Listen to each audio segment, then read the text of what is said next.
भारत देवी देवताओं की भूमि, आस्था की धरती। यहाँ हर पर्वत, हर नदी, हर गांव अपने भीतर एक दिव्य कथा समेटे हुए है और इन कथाओं के केंद्र में है विघ्नहर्ता, मंगल करता गणपति बप्पा गणेश, जिन्हें बिना पूजे कोई भी शुभ कार्य अधूरा है। और महाराष्ट्र की पवित्र भूमि पर बसे हैं उनके 8 अनोखे स्वरूप अष्टविनायक। कहा जाता है कि अगर कोई भक्त इन 8 मंदिरों की परिक्रमा करता है तो उसे जन्म मरण के चक्र से मुक्ति मिल जाती है और उसके जीवन से हर विघ्न दूर हो जाता है। आइए आज हम चलते हैं इस दिव्य यात्रा पर, एक एक करके उन 8 विनायकों की कथा सुनने, जिन्होंने न सिर्फ असुरों का वध किया बल्कि भक्तों की आस्था का सहारा बने।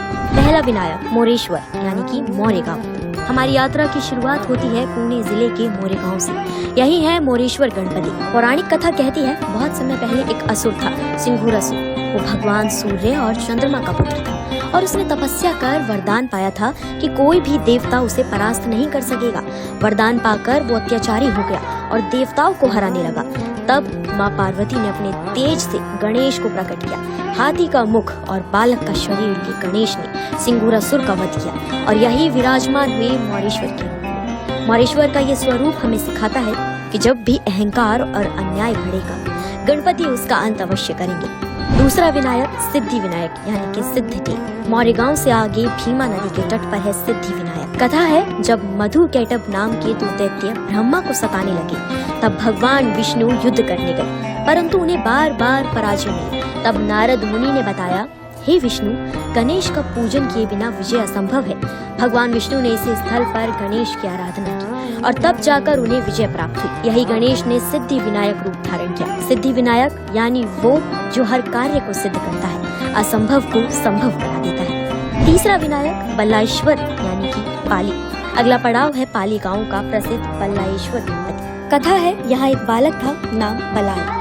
वो दिन रात गणेश की पूजा करता। गांव के लोग उसका मजाक उड़ाते, यहाँ तक कि उसके पिता ने उसे बांधकर पीटा। तब गणेश जी प्रकट हुए और बोले, बलाल, अब से मैं तेरे नाम से जाना चाहूंगा। आज ये गणपति बल्लालेश्वर कहलाते हैं। ये कथा सिखाती है कि सच्ची भक्ति के आगे कोई भी शक्ति टिक नहीं सकती। चौथा विनायक वर्त विनायक।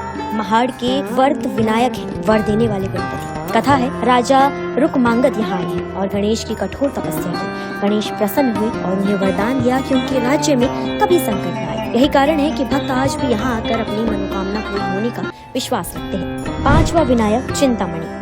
पांचवा स्वरूप है चिंतामणि गणपति। राजा गणसेन एक बार शाप से पीड़ित हुए। ऋषि कपिल ने उन्हें बताया कि चिंताओं से मुक्ति पाने का उपाय है गणेश की पूजा। तब गणेश ने यही प्रकट होकर उनकी चिंता हरी और नाम पड़ा चिंतामणि। ये स्वरूप हमें याद दिलाता है कि सच्ची शरण में जाने से हर चिंता मिट जाती है। छठा विनायक है गिरिजात्मज। लेण यात्री की गुफाओं में विराजमान है गिरिजात्मज गणपति। यहाँ माँ पार्वती ने कठोर तप किया था पुत्र प्राप्ति के लिए। ये गणपति हमें मातृत्व, तप और आशीर्वाद की याद दिलाते हैं। सातवां विनायक विघ्नहर। ओझर में है विघ्नहर गणपति। कथा है एक दैत्य विघ्नासुर तप और यज्ञों में विघ्न डालता था। ऋषि मुनि भयभीत हुए, तब गणेश ने आकर उसका अंत किया और तभी से वे कहलाए विघ्नहर यानी विघ्नों का नाश करने वाले। आठवां विनायक है महागणपति।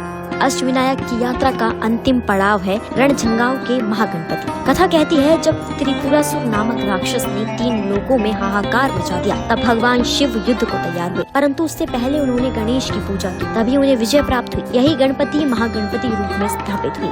यात्रा का समापन होता है। यात्रा मोरेगांव से शुरू होती है और मोरेगांव पर ही समाप्त होती है। अष्टविनायक की इस परिक्रमा में भक्त न केवल मंदिर देखते हैं बल्कि एक आध्यात्मिक अनुभव भी जीते हैं।